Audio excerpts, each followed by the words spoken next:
साथ के अंदर उसका मेरे को उस समय अध्यक्ष बनाया गया था और आप सभी की मेहरबानी से हर 5 साल बाद में जब भी चुनाव होता है निर्विरोध अध्यक्ष चुन लिया जाता है। अध्यक्ष उसको चुना जाता है जो निष्पक्ष तरीके से आपके साथ में आपकी आवाज बन करके, चाहे वो राज्य सरकार हो या कोई अलग प्लेटफॉर्म हो, वहां पर आपकी बात रख सके, उसको वहां पर उसको एक तरह से जिम्मेदारी दी जाती है। अध्यक्ष बनना बहुत आसान है, लेकिन उस जिम्मेदारी पर बढ़ने रहना और वो जो लोग आपको जो अध्यक्ष बनाए हैं, जिन्होंने आपकी आशाएं लगाई हैं, उनकी आशाओं पे खरा उतरना बहुत बड़ी बात है।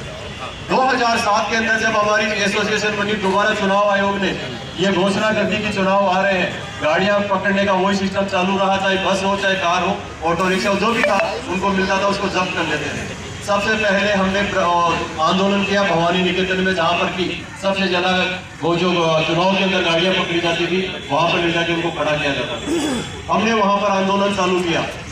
आंदोलन करीब 5 दिन हमारा चला। लास्ट के अंदर उस समय जो कुलदीप राजका जी हैं, आज मुख्यमंत्री के सचिव, बहुत अच्छे आदमी है, बहुत ही नाइस आदमी। आप कभी कोई व्यक्ति का काम पड़े आप डायरेक्ट जाकर उनसे मिले, बहुत अच्छे काम करने वाले।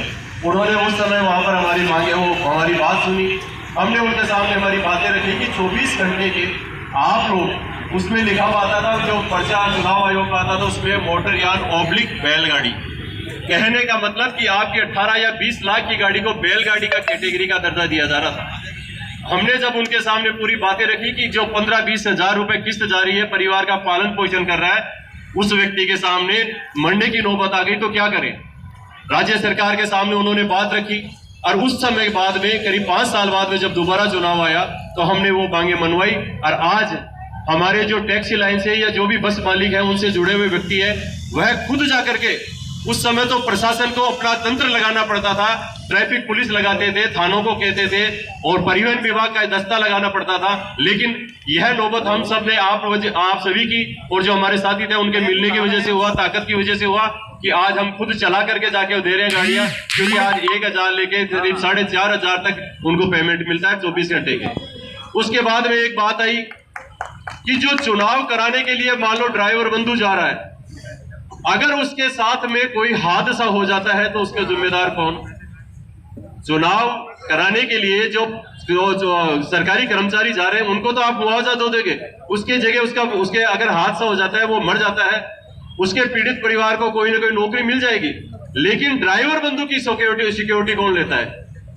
फिर हमने ये मांग रखी उसके अंदर कि जब भी सरकारी या गैर सरकारी कोई भी आयोजन होता है, उसके अंदर अगर कोई ड्राइवर बंधु के साथ में किसी तरह की कोई घटना हो जाती है, वो मारा जाता है, हाथ पैर टूट जाते हैं, तो उस समय उसको भी राज्य कर्मचारी सरकारी दर्जा मिलना चाहिए।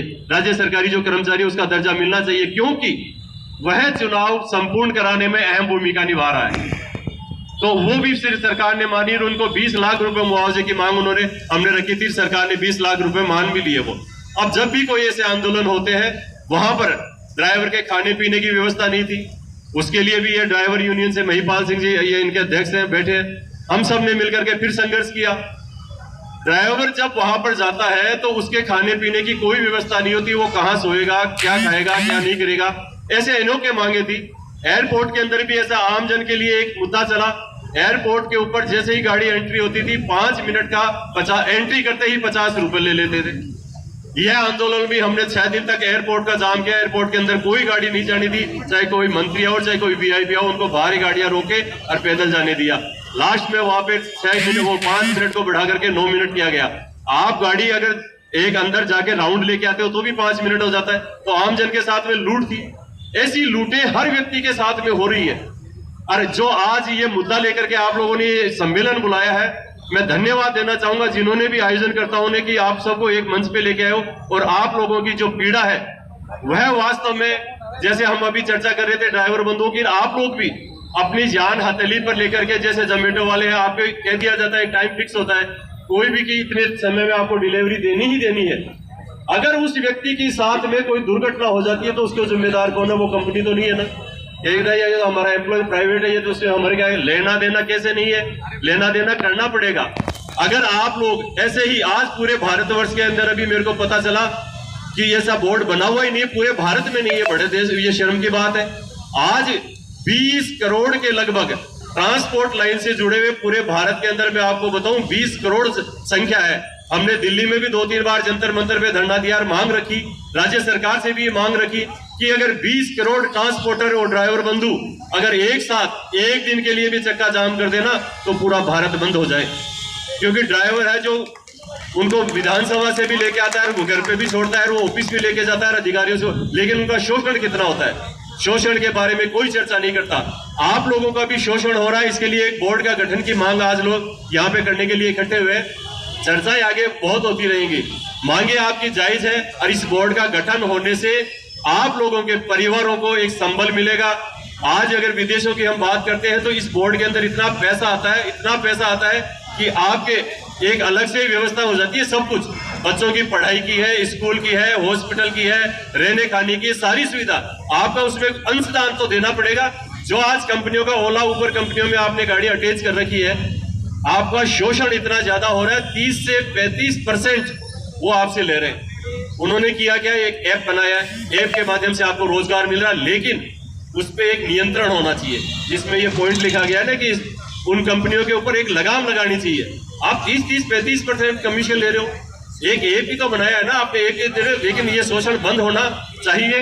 अब राजस्थान से सुनने में आ रहा है कि यहाँ की सरकार या कोई भी व्यक्ति अगर ऐसा कोई ऐप बनाकर चालू करता है, 5 या 10% लास्ट होना चाहिए, इससे ज्यादा नहीं। आप 270 रुपये आपका किराया बन रहा है, 270 में से 40% तो वो ले रही है कंपनी, तो आप डीजल भी दे रहे हो, अपनी सर्विस दे रहे हो, गाड़ी के आपके तो मेंटेनेंस भी हो रहा है, तो आपकी बचत क्या आ रही है। ऐसे अनेकों आपकी मांगे हैं जिस पे अभी चर्चा करेंगे। भाई लोग काफी अभी पधारे नहीं है, क्योंकि आज मैं पहली बार आप सबसे भी मिल रहा हूं, क्योंकि आज तक मैं हमारी टूरिस्ट कार एसोसिएशन उन पे बोलता आ रहा हूं। आज पहली बार आप सभी से मिलने का मौका मिला। मैं राजपूत समाज से बिलोंग करता हूं। जब तक इन्होंने कहा कि थोड़ा सा बात को बढ़ाना है, तो एक छोटा सा उदाहरण और दूं कि राजपूत समाज से मैं बिलोंग करता हूं, तो राजपूत समाज के अंदर भी अनेकों कमियां कुरीतियां थी।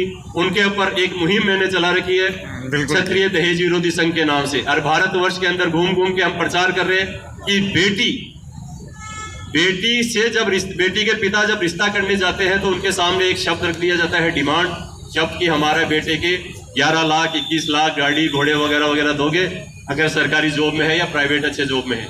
उसका विरोध हमने चालू कर दिया है, वो कहीं पूर्णतः कहीं तक सफलता भी हमारे को हासिल हो रही है। एक तो आप उनकी बेटी ले रहे हो और दूसरी तरफ उनके सामने झोली फैला रहे हो। एक तरफ तो आप कह रहे हो कि वो हमारे सगा जी है, समधी जी है। सगा किसको बोलते हैं हम? सगा अपने सगे भाई को बोलते हैं। वरना अगर चाचा या ताऊ का लड़का तो उसका परिचय वैसे कराते हैं कि हमारे चाचा का लड़का या ताऊ, लेकिन अगर आपका भाई है तो उसके ये उदाहरण दोगे कि ये मेरा सगा भाई है। तो हमारे राजपूतों में किसी के समधी जी कहते हैं, किसी के शाह जी कहते हैं, लेकिन हमारे क्या कहते हैं कि ये मेरे सगा जी हैं। आपने सगा भी बोल दिया और उसके सामने आप अपने बच्चे की बोली लगा रहे हो। जिस तरह से प्लाट की, गाय की, जानवर की बोली लगाते हो, गाड़ी घोड़ों की बोली लगाते हो, इस पे लगाम लगनी चाहिए। सार्वजनिक रूप से शराब के बहिष्कार की हमने मुहिम चला रखी है। मृत्यु भोज बंद होना चाहिए। मृत्यु भोज में आप एक कल्पना करो कि 5 साल का बोध बच्चा है, उसके पिताजी का देहांत हो गया, लेकिन हमारी परंपरा बनी हुई है, गाँव के अंदर आज भी चल रही है कि नहीं, मृत्यु भोज तो होना ही चाहिए। उस अबोध बच्चे को तो ये भी नहीं पता कि मेरे सर से मेरे पिता का साया उठ चुका है, लेकिन उसके ऊपर ये थोप दिया जाता है कि नहीं, आपको खर्चा तो करना ही पड़ेगा। उसकी कहीं न कहीं जमीन गिरवी रखवा दी जाती है, उससे तो सिर्फ अंगूठा लगवा लिया। उस माँ को तो ये भी नहीं पता रहता, उस तो वो बेचारी दुख में है और उसकी जमीन वहां पे बाहर हम लोगों ने बेच दी, इस समाज ने बेच दी, इस परिवार ने बेच दी। जबकि उस समय परिवार और समाज की क्या जिम्मेदारी रहती है कि आर्थिक रूप से आप उस परिवार की मदद करो। आज अपने पे कल्पना कर लो, हम लोग सब प्राइवेट जॉब से जुड़े हुए हैं। हमारे में से अगर किसी के साथ में ऐसी घटना हो जाती है, अगर आपकी यह परंपरा बनी हुई है, तो आपका बच्चा क्या करेगा? आपका परिवार है, आपकी बेटियां हैं, वो क्या करेंगी? आपकी जमीन थी वो भी आपके परिवार ने भी कोई, किसी और ने नहीं। तो ऐसी अनेकों चीजें हैं जिसमें हमारे को चर्चा करनी चाहिए। और आज जो आपने ये महासम्मेलन बुलाया है, इसके लिए मैं जो भी आयोजन करता है उनको दिल की गहराई से धन्यवाद दे रहा हूँ। और आपकी ये मांग मेरे को लगता है कि राज्य सरकार मानेगी, नहीं मानेगी तो हमारे को मनाना आता है। बहुत आभार, धन्यवाद।